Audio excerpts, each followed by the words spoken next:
ပိကြီးကျူထားတာပေါ့နော်ဒီငပိကြီးဖြော်တယ်ကိုကတော့မင်းကတော့ငပိကြီးလေးဖြော်မှာပေါ့နော်ဒါအမတယောက်ကငပိကြီးကျူလေးပေးလိုက်လို့ငပိကြီးဖြော်စားပါမှာကျက်သွန်လေးတွေကထောင်းမယ်ပေါ့နော်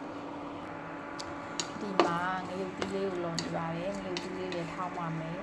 ပစွန်လေးလည်းထည့်မယ်ပေါ့ပစွန်လေးလည်းလုံမယ်နော်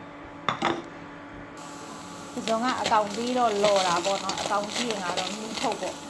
မွေးလေးဖြစ်အောင်အမတော့ဒီလိုမြင်အောင်လို့လော်ပါတယ်ငရုတ်သီးလေးလည်းလော်ပြီးတော့ပါပြီထောင်းပါမယ်ကျက်သွန်အဖြူလေးကဖုတ်ထားပြီးသားထောင်းပါပါ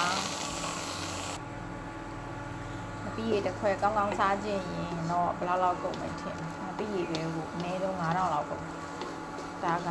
တစ်စုံ3000မျိုးဝင်လာပေါ့နော်ပြီးရကညပြလိုက်လို့ညာတော့အပြင်တော့ငပြီးရကြိုမစားပြဘူးဒီလားအတဲအကိုက်ရမ်းကြီးလို့လေမြင်ငပြီးကောင်းကောင်းလေးကိုပဲထောင်းစားတာများပါတယ်သူကကြတော့လက်ဆောင်ပြလိုက်တော့ဆိုမစားပဲထိုင်ရလေဒီတိုင်းဖြစ်နေပြီပြီးဖြော်စားမယ်ပေါ့နော်အဲ့ဒါဖြော်လက်စားနဲ့ငင်းကတော့ငပိကြီးလေးဖြော်မှာပါတကယ်လို့လေဒီလားကိုကလည်းကိုဖြော်မစားခြင်းဘူးဒီလိုငပိကြီးကောင်းကောင်းလေးကိုဝယ်စားခြင်းနေဆိုလို့ရှင်လဲမာလို့ရပါတယ်ဘူးလေးနဲ့ရပါမယ်ရှင်ဘူးလေးနဲ့တပူ9000ကနေစရပါတယ်ငပိတပူ9000ကနေစရပါတယ်ရှင်ဖြော်ပြီးရပေါ့နော်ပြီးရလေးကိုကြောက်အောင်ကြိုမယ်ကြာသွားပြီဆိုလို့ရှိရင်ဒီမှာအယိုးလေးတွေကိုစစ်ထားမယ်နော်ပြီးရဒါတော့ကြက်တော်အနီထည့်ပြုတ်ထားလို့မွေးအောင်လို့အိုးကင်းကိုတူးအောင်လို့လော်နေရပေါ့နော်မိုးရင်သူကမမွေးမှဆိုလို့ဒီတကယ်တော့ဖုတ်တာပုံကောင်းပါတယ်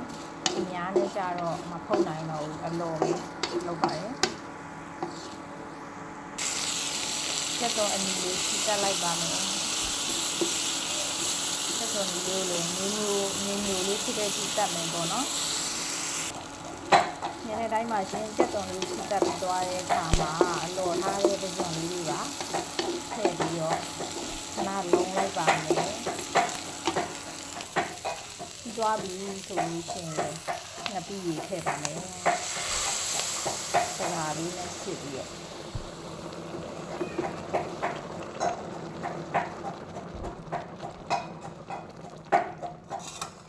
ကြံနေတဲ့အနစ်လေးကိုလည်းရေမြင်ပြီးတော့ထပ်ထည့်မယ်ပေါ့နော်ငပိရေကိုစစ်ပြီးသွားပြီဆိုလို့ရှိရင်ကြက်သွန်မိဖုတ်ပြီးထောင်းထားအဖြူနဲ့နေနေပေါ့နော်ဒါလေးကိုလည်းထည့်ပါမယ်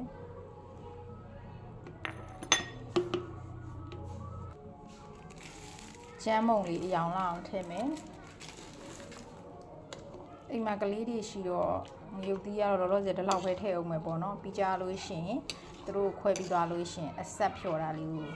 အယောင်ပြပါမယ်ဒီတိုင်းလေးပဲစုအောင်တင်မယ်တပြီးသွားလို့ရှိရင်ဘေးအပေါ်မှာတက်လာတယ်ပေါ့နော်အမြုပ်တွေကိုတဲ့မယ်ပေါ့ကျသားမုံလေးထည့်ပါမယ်တကြားလေးနည်းနည်းထည့်ပါမယ်တကြားစားဒီနေရာမှာထည့်မယ်တကြားအများကြီးမထည့်ဘူးနည်းနည်းလေးပဲအချို့မုံမသုံးတာအကြောင်းမလို့လေအိမ်မှာအချို့မုံမစားလို့မလို့ချားလေးကိုအချိုလေးနည်းနည်းကဲယုံလေးပဲနည်းနည်းထည့်ပါတယ်ပြီးတော့ဟာကျော်ဒီမှာအပေါ်ကဒီအမြုပ်တွေပေါ့နော်ဒီအမြုပ်တွေကိုကိုအောင်ထည့်လိုက်ပါမယ်ကဲအချိုလဲခွဲထားပြီဆိုတော့ငရုတ်သီးစိမ်းလေးထည့်မယ်ပေါ့နော်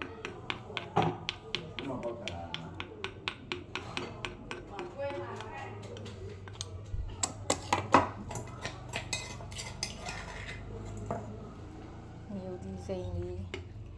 ထည့်ပါမယ်